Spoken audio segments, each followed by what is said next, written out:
Um, Hello. Hi. Can we get the presentations?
Thank you. Good afternoon to all members of the media who are joining us here in this amazing city of Samarkand. It is so beautiful. And good evening and good morning for those of you who happen to be joining us from around the world online on our CMS YouTube live stream event for the opening press conference of the 14th meeting of the Conference of the Parties to the Convention on Migratory Species, and for the most auspicious launch of the State of the World's Migratory Species Report. So my name is Narelle Montgomery, and I am Chair of the Convention's Scientific Council, and I am honoured to be moderating this press event today. Now, before giving you a run-through for today's press conference, I would like to inform you that the session will be recorded and it's being live streamed on YouTube.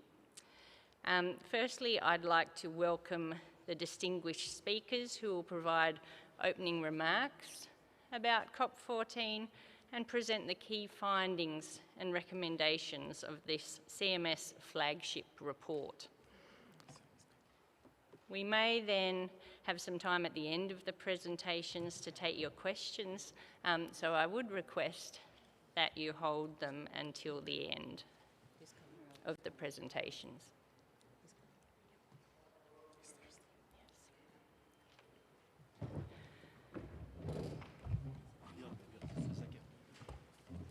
So we're very pleased to have some incredibly distinguished speakers here with us on the podium today. I'd like to welcome Minister Aziz Abdu Hakimov, the Minister of Ecology, Environment Protection and Climate Change of the Republic of Uzbekistan and host of COP14. We also have Inga Anderson, the Executive Director of the UN Environment Programme, and we have Amy Frankel, our Executive Secretary of the Convention on Migratory Species, and we're also joined by Kelly Molsh, the lead author of the report and Head of Nature Conserved at the UN Environment Programme World Conservation Monitoring Centre. Let me just remind all of you attending this press conference that the embargo is now lifted on all of the press release and the report. When we get around to asking questions at the end of the presentations, I will request that you raise your hand, introduce yourself and the organisation that you represent. And I just note at this time that we will only be taking questions from members of the media. You can also submit your questions in writing through the chat function on the YouTube live stream or by sending them to press@cms.int. Now, without further ado, I would like to invite Minister Abdu Hakimov to speak. Minister, please take the floor. Assalamu alaikum, hurmatli ommaviy axborot vositalari vakillari. Good afternoon, dear colleagues, Your Excellency Ms. Anderson. It is a great pleasure to be here today, and I thank partners, and particularly Ms. Amy Frankel, for organizing this important press conference at the margins of COP14 in Samarkand. We welcome launch of report on state of the world's migratory species, and we believe report recommendations can be reflected at the policy and decision-making processes. It is scientifically proven fact that migratory species bring numerous benefits to humans, such as being a source of food, contributing to economic development, and providing essential ecosystem services. Migratory species are crucial components of healthy ecosystems. Therefore, conserving them is a significant step towards addressing triple planetary crisis and meeting GSD goals. In today's rapidly changing world, the rates of the land use and land cover change, land degradation, habitat fragmentation, and infrastructure development have significantly increased. As a result, the role of up-to-date data has become crucial in addressing challenges, developing mitigation strategies, and formulating policy actions in a timely manner. The availability of state of migratory report can facilitate informed decision-making processes and effectively tackling the various issues arising from these changes. I proposed that we prepare similar report with the regional focus. This could include Central Asia and have emphasis on social, economic, and community studies. We believe there is a gap in such studies. Dear Amy Frankel, once again, I extend my sincere congratulations to you, CMS team, and all engaged experts on preparing State of World Migratory Species report. Thank you for your attention. Once again, Katar Ahmad.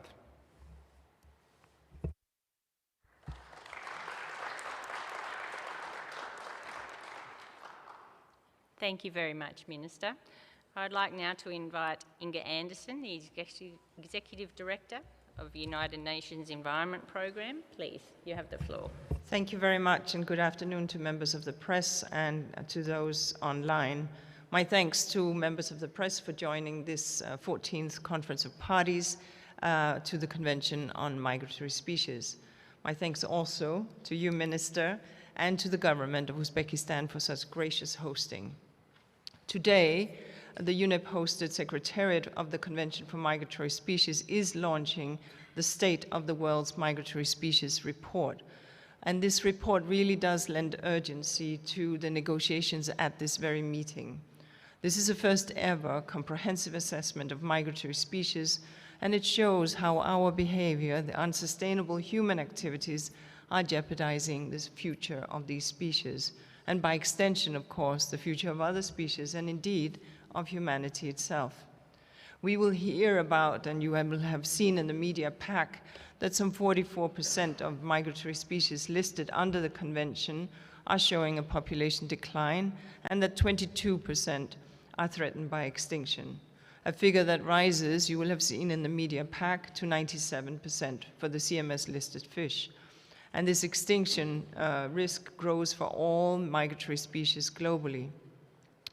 Those worrying trends have already been identified some time back by our friends at the Intergovernmental Panel on Biodiversity and Ecosystem Services, IPBES, which members may be aware, members of the press may be aware, is sort of the biodiversity twin to the IPCC in terms of science. And those drivers are indeed critical. They are overexploitation, their degradation and fragmentation of land, their climate change, pollution, and introduction of invasive species. And they do have profound impact. And these drivers are the primary causes, generally, of biodiversity loss. And of course, biodiversity forms part of what we heard this morning again, that triple planetary crisis, the crisis of climate change, the crisis of nature and biodiversity loss, and the crisis of pollution and waste. But the global community now has an opportunity to translate what is in the science and what the science tells us, such as that which is contained in this report that is being launched today. And this should start here and now at COP14. Such action really do matter because migratory species are beautiful and complex creatures that once gone will not return. And we have to ask ourselves whether we have the right to be in charge of that catastrophe happening before our very eyes. So such actions that we will take matter, whether it's by land or by sea or by air, that these migratory species transverse, we have to ensure that we maintain the ecosystems that they live in. Now, there are specific decisions and issues on the table at this very COP that could make a difference and must make a difference. And these include increasing ecological connectivity, tackling the illegal killings and taking, reducing noise and chemical pollution in marine and other environments, and ensuring that we pay very careful attention to commitments and obligations when we are considering aspects potentially of deep sea prospecting and mining. But we also need to look beyond the individual country decision and look at the bigger picture.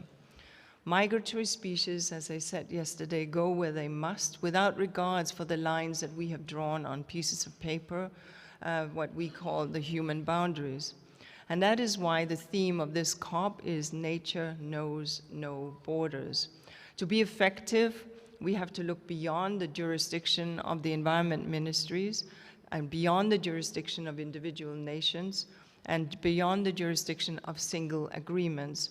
We have to look at whole of government, whole of society, and whole of world approaches. And that includes engaging with indigenous people who are often the chiefs, stewards of biodiversity globally.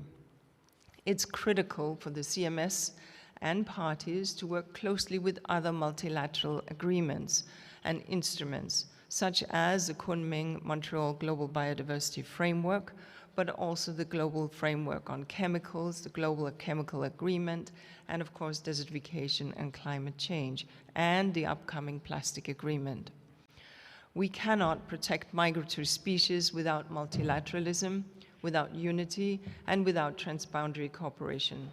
So I'm calling on all countries and all parties, all communities, including to work together, including at the upcoming United Nations Environment Assembly, so that we can protect migratory species, so that they survive and thrive. And because when we do, we, humanity, will also survive and thrive. Thank you.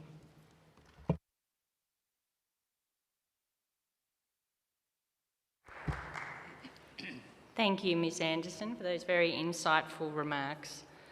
I'm now pleased to invite Amy Frankel, the Executive Secretary of the Convention on Migratory Species, to speak, and then also present the key findings and recommendations of the report, together with Kelly Malsh, who is the lead author of the report.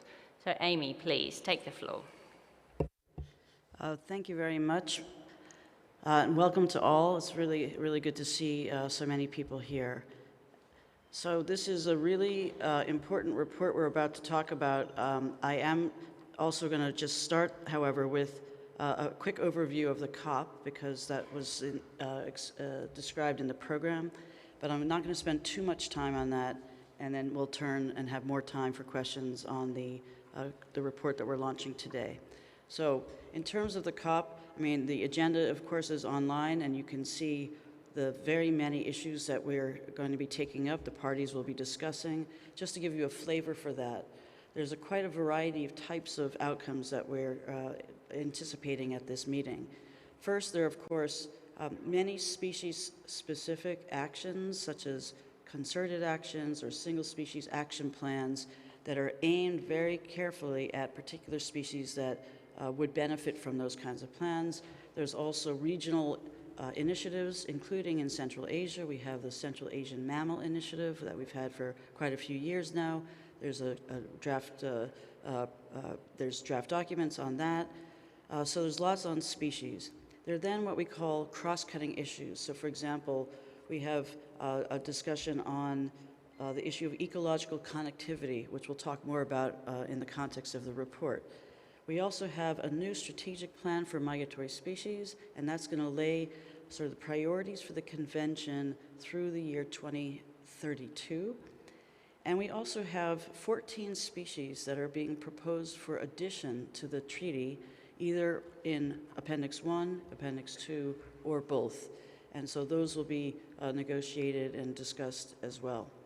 Many, many other aspects of work here on science, on different sources of pollution, light pollution being one that, in fact, our chair has done some work on herself, our moderator. So it's an extremely interesting agenda, and we'd obviously be happy to take questions about any aspect of that. But now if we could have the slides on the report, Kelly and I are going to go through this presentation now very briefly on the key findings.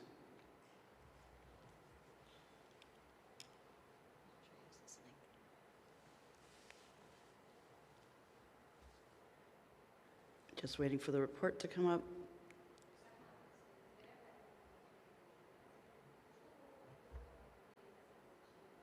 Okay, while we're waiting for the report, I will say this is the first ever State of the World's Migratory Species Report. And when we left COP14, there had been already, I think it's, you need to come to the start of that. I got it? Okay, we have it. Okay, good. Okay. So we left COP14, and we had done an internal effort on this because we had not raised the funding sufficient to do it properly. And I realized we really needed this report because we'd never had one, even though this convention existed since 1979. It was adopted. And we needed it to really understand what is the state of our species? How are they doing? What's their conservation status? What are the key threats and needs of those species? And what are the key solutions that we have to address? So, okay. So here are the key messages. I actually pretty much hit the first point here. It's this landmark report. And it highlights one of the key findings that many of the world's migratory species are in decline. That's a trend that we're finding. And the report is crucial for understanding, as I said, these three elements for the conservation of these species. Now, the second point is that those declines are driven by human activities. There's two top threats that we found in the report. The first is overexploitation, and that's a very important finding because in the past the assumption had been that it's habitat loss, which is the key driver for species. But in fact, it depends on the species, but for some migratory species, overexploitation is a larger threat. Now, overexploitation has to be broken down into two different aspects. One is intentional taking of a species. That would include fishing. You want to go fishing for a particular species or hunting a particular species. And the other aspect of overexploitation is incidental capture. And in the fishing world, that's called bycatch. And it can also happen with birds, for example, with large nets being cast and a lot of different species captured. There are other, the habitat loss, however, is still a major threat. And it's not just loss, but it's also degradation and fragmentation of the habitat needed for migratory species. Pollution, various kinds of pollution, climate change, and other threats are also relevant. Now, due to the fact that they ignore national borders, the species under CMS, they may travel long distances, and some of them are very predictable. You know when the birds are coming back to a certain area, or it could be a bottleneck where there's lots of birds. This actually means that migratory species likely face, in general, greater threats than other species. Migratory species, however, can recover. This is the hope, if there is cooperative action taken to combat those threats to their species and their habitats. Now, why do we care about migratory species? Just briefly, you see on these points, migratory species include some of the world's most iconic species, many of which they have complex social structures like elephants, and they're found everywhere on the planet. They also include some of the most intelligent species, such as the bottlenose dolphin. Migratory species are essential to healthy ecosystems and a healthy planet. They also provide a lot of benefits to people. That includes as a direct source of nutrition, if they're fished, if they're hunted, legally and sustainably, economic benefits, such as tourism, for example, and they underpin key ecosystem services, such as pollination, pest control. They move nutrients and seeds to different places, and they also help mitigate climate change. Now, because they cross national borders, they require international cooperation for their conservation and survival. Okay, so my last slide is on this, which is what are the key recommendations, and these are summarized. There's quite a few recommendations in the report. This is like the top level messages. The first, we need to urgently take action to protect those species that are in most danger of extinction, and that includes nearly all of the CMS listed fish species. Second, ecological connectivity. These species need particular places for their breeding and feeding grounds, and then for some stopover sites along the way. We need to identify those, protect them, connect them, and effectively manage the important sites for migratory species. Third, we have to tackle overexploitation, both addressing illegal and unsustainable harvest and use in trade, as well as bycatch. Fourth, we need to scale up efforts to tackle climate change, as well as all kinds of pollution affecting migratory species, light, noise, chemical, and plastic pollution. And finally, we need to ensure that the CMS appendices are protecting all of the species that are in need of conservation action. And that's for the parties to decide, but the report finds many species that could qualify and could warrant protection under the treaty it's 399, and it's a good thing for consideration. Finally, the final point is more about who has to do this, which is CMS ministers of environment, of natural resources agencies. They have authority for some of this work, but a lot has to be done by other parts of government and economic sectors. For example, fisheries and agriculture are not under the Convention on Migratory Species. So we need a lot of actors here to make sure that we address the findings of this report. Now to Kelly. Great. Thank you, Amy. I'm very pleased to be here today to provide you with the key findings of the state of the world's migratory species. As Amy highlighted, this is the first ever global overview of the conservation status, main threats, and actions to protect migratory species. Worldwide, migratory species are in decline, but there is hope if we act now to protect, connect, and restore species populations and habitats. The focus of this report looked at the roughly 1,200 species listed in CMS. We also went broader than that, and it contains data and analysis on a further 3,000 migratory species that currently lack international protections. The key sources of data you can find here. We used a broad range of sources, including the IUCN Red List and the associated Red List Index, the Living Planet Index, as well as information on key sites or habitats such as the World Database on Protected Areas and the World Database on Key Biodiversity Areas, or KBAs. We complemented this with additional information from the scientific literature, as well as novel analyses on bringing these data sets together. The report shows that the trends are going in the wrong direction. As Amy highlighted, nearly half, or 44%, of CMS-listed species have populations that are declining. This contrasts with only 12% that have increasing populations, and there are additional about a third that are stable and 13% that are unknown or not assessed. In addition, global extinction risk is rising for both CMS-listed species and migratory species as a whole. This means that species such as the endangered gray-headed albatross pictured here are edging closer to extinction. In addition, over the last 30 years, 70 CMS-listed species have become more threatened, so species such as the Egyptian vulture and the steppe eagle, whereas 14 CMS-listed species have improved over the same period, so species such as the humpback whale and the northern bald ibis, which have made notable recoveries in recent years.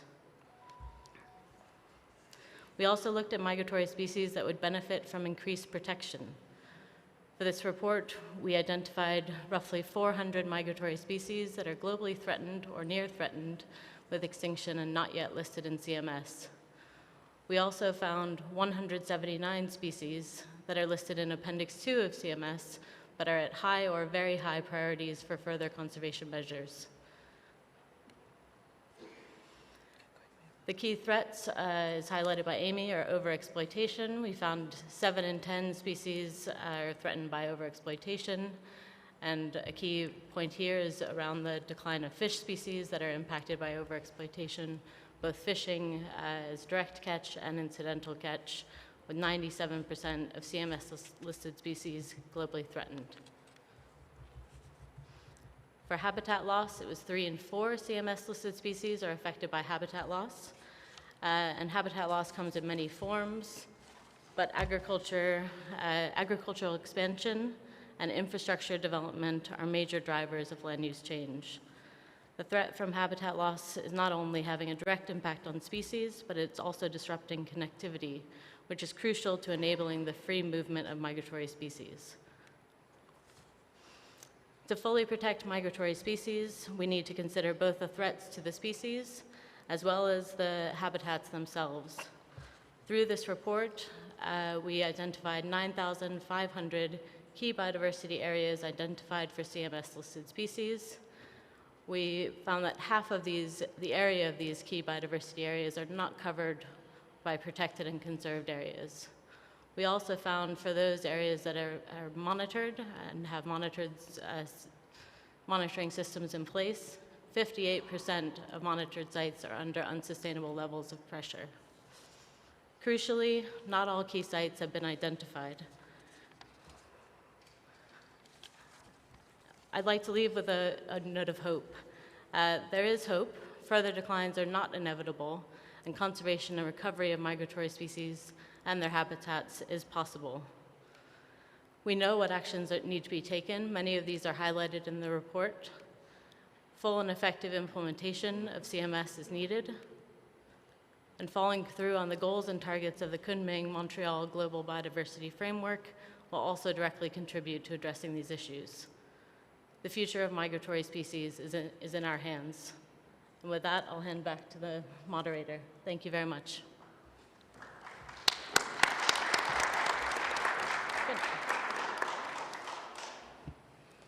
Thank you to Amy and Kelly for that fantastic synopsis of the report and some of the key findings that are found within there. And I'm glad that Kelly allowed us to end on a note of hope. So that was also appreciated. I would note that we have a short time left now, potentially, to take a number of questions. So I would like you to invite you to raise your hand if you do have a question you would like to ask. Just remind all participants within the room that if you do raise your hand and get called on to ask your question, please introduce yourself and the media organisation that you represent. And once again, please note, we'll only be taking questions from members of the media. So does anyone in the room have a question? And we are monitoring the online chat as well. So for those of you joining us online, feel free to put your question into the chat along with your name and identification. I think I saw a hand up. Yes, please, take your question. Здравствуйте, меня зовут Наргиз Касымова из сайта Эколог.ус. У меня вопрос: какие меры предпринимаются для охраны миграционных маршрутов и мест обитания диких животных? Это первый вопрос. А второй вопрос: какова роль научных исследований в поддержке целей Конвенции о миграции диких животных? Спасибо.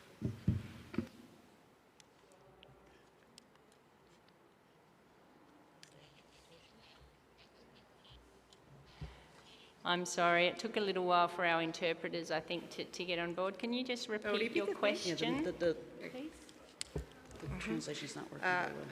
Наргиз Касымова из сайта Эколог.ус.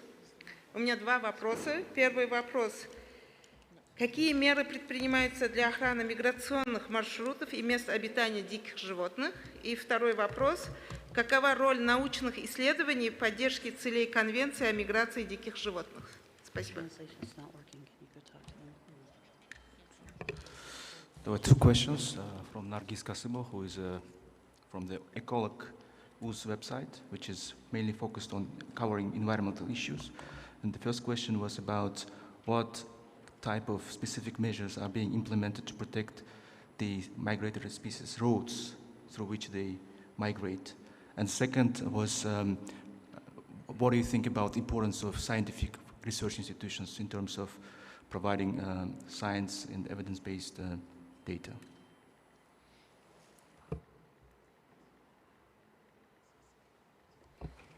Thank you. So we'll take the first question first about what specific measures are in place to protect the migratory routes of migratory species. Amy, would you like to take that question? Thank you. Sure. Yeah, so there's a lot of work going on, not only in CMS, but in other bodies in terms of trying to address these issues of barriers to migration. And actually, we could start in Central Asia, in fact, where we have the Central Asian Mammal Initiative. And there's been a lot of work done to address, for example, fences. Even fences can cause a lot of mortality because it doesn't allow animals to move. And in fact, the saiga was one of those species that was really getting sort of caught up in fencing, which is a very sad situation, and resulting mortality of quite a few. So we're doing a lot of work on with the parties on what can be done to have fences where they're needed, if they're needed for security, but making sure there's passageways that will allow for animals to go. There's a lot of countries around the world that are doing incredibly innovative things with overpasses and underpasses and other ways of managing that. And another aspect is also the upstream planning that is needed. So this is about actually spatial planning, and if you're thinking about investment in infrastructure, doing it in a way that avoids where there's species movement and natural areas that need to stay there. And so you can plan the zoning, if you will, for where things have to be put. Just one other example is with wind farms, in fact. So we have a program that is looking at how do we help wind farm investors to minimize impacts on migratory species. And we have really amazing technology that helps us map where those wind farms can go, where they get lots of wind, but they reduce the impacts on avian and bat species. Thank you, Amy. Did you want to add to that, Kelly? There is a second part to the question, which centred around what is the role of both scientific data and research institutions in ensuring the protection of migratory species. Inga, I'll pass to you. Thank you. I think what we need to understand first is that the broader scientific setting for understanding the pushes and pull factors in the environment have been laid down quite well by the multilateral system. The first, of course, is IPBES, the Intergovernmental Panel, as I mentioned, on biodiversity and ecosystem services, that analyzes in a broad swath what is it that's happening to our ecosystems and to our biodiversity. But I would also highlight the critical work that the Intergovernmental Panel on Climate Change does undertake. You may recall that it's only a couple of years ago since the climate change land degradation desertification report was issued, which lays out some important drivers of loss of habitat as well as some of the pressure points. And I should mention that right now in negotiation is the formation of a third scientific panel that will deal with pollution and chemicals and waste. And that will be the third panel, so that you will have one scientific panel that underpins each of these three crises that we speak to. Of course, within the CMS itself, and I'm sitting right next to the chair of the scientific committee, there is an advisory committee, but this committee, of course, draws upon institutions, scientific research institutions from across the world, as indeed does each of the larger intergovernmental panels to which I referred. Without science, without the knowledge, without community science as well, and without indigenous people's science, we will not understand the full spectrum of science. And it's important, and we in UNEP often are very clear that science is not just that which is created in august research institutions, but it is also that which resides amongst people and is delivered down through generations. All of that matters, and all of that needs to inform the decisions that we take. Assalomu alaykum. Savolim shuni.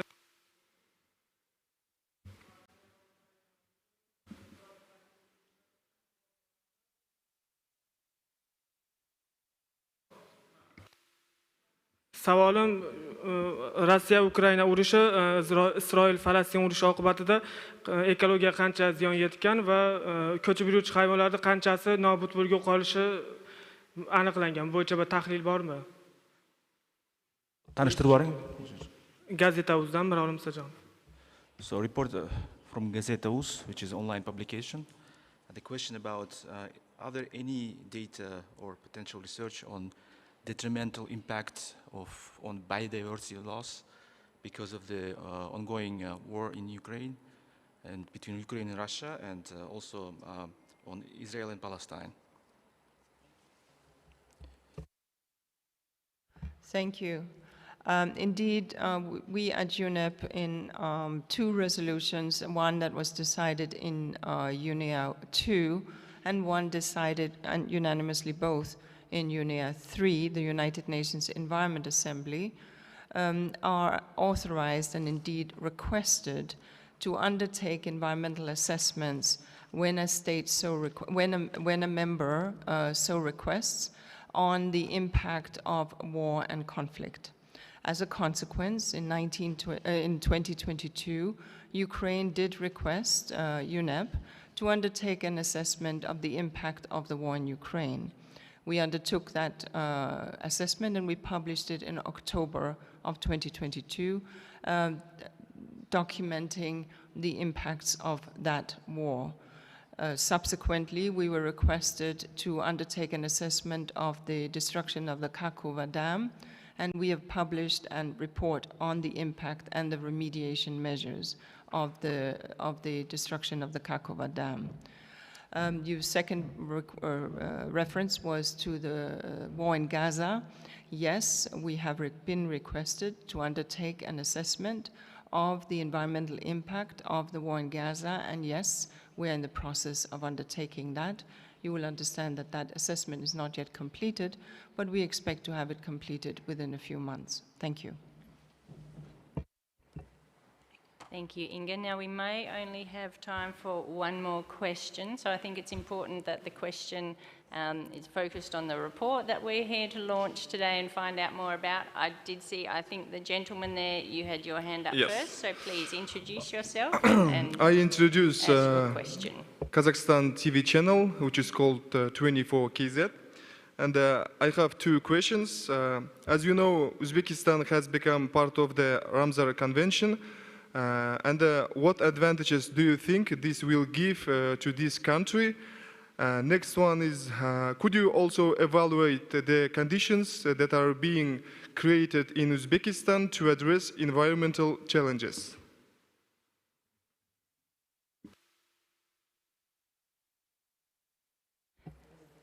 Thank you. I think I would like to pass to the Minister, at least to take the first question about the Uzbekistan acceding to the Ramsar Convention and the benefits to Uzbekistan to joining. Yes. Minister, please take the floor.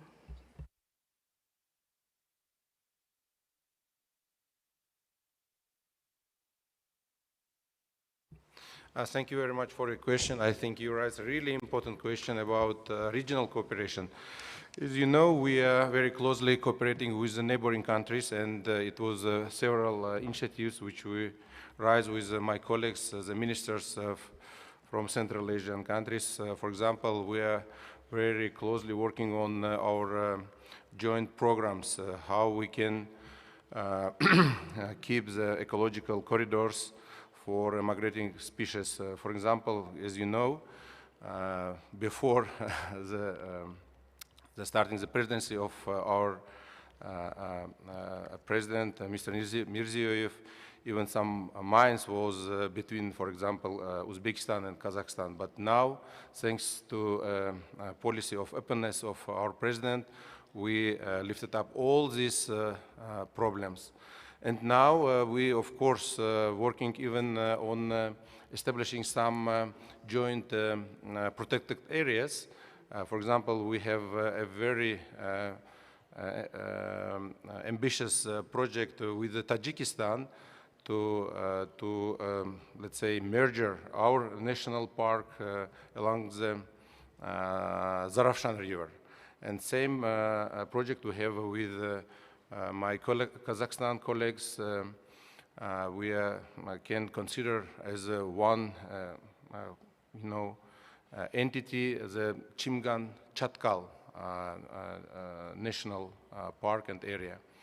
And of course, you asked about the benefits for our countries. Of course, it will be a lot of collaboration with our specialists and the specialists, specialists from Central Asia can interact with our partners from international organizations, and also it's some practical benefits like transfer of knowledge, introducing new technologies, and also we can introduce the latest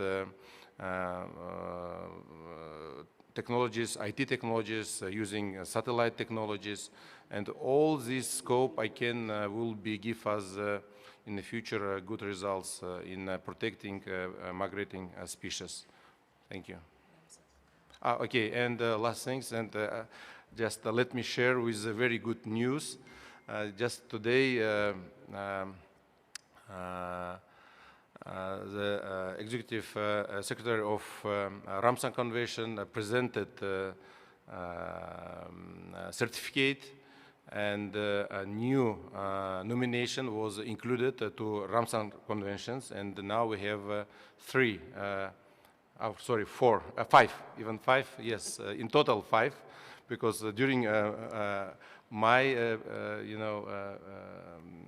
working as a Minister of Environment, we already got the 2.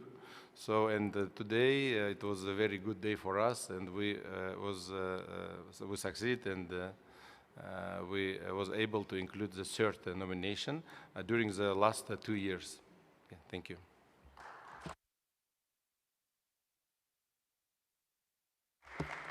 That's excellent. Congratulations, Minister. That is a big achievement.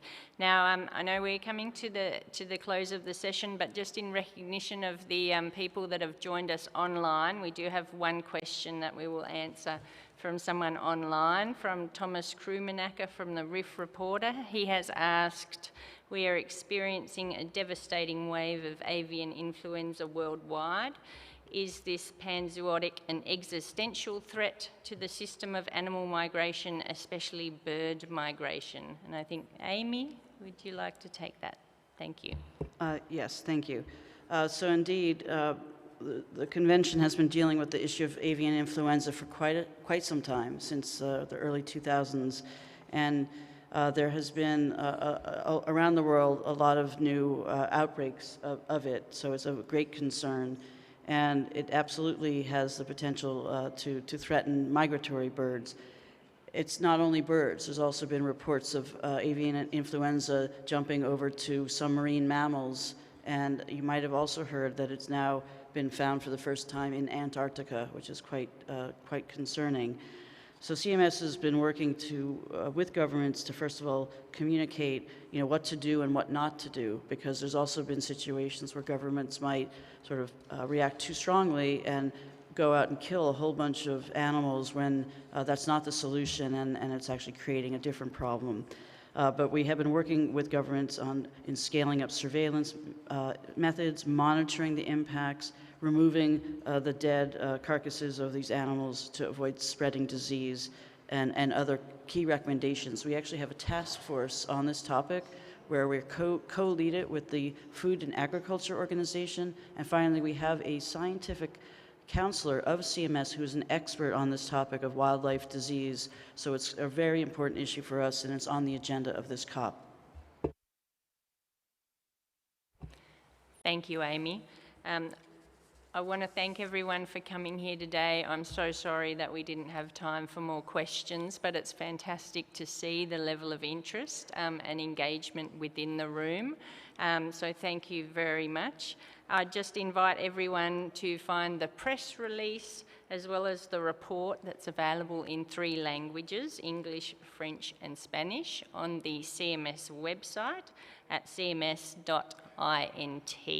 So thank you again for your attention today, and we've really appreciated it. Thank you. Take care.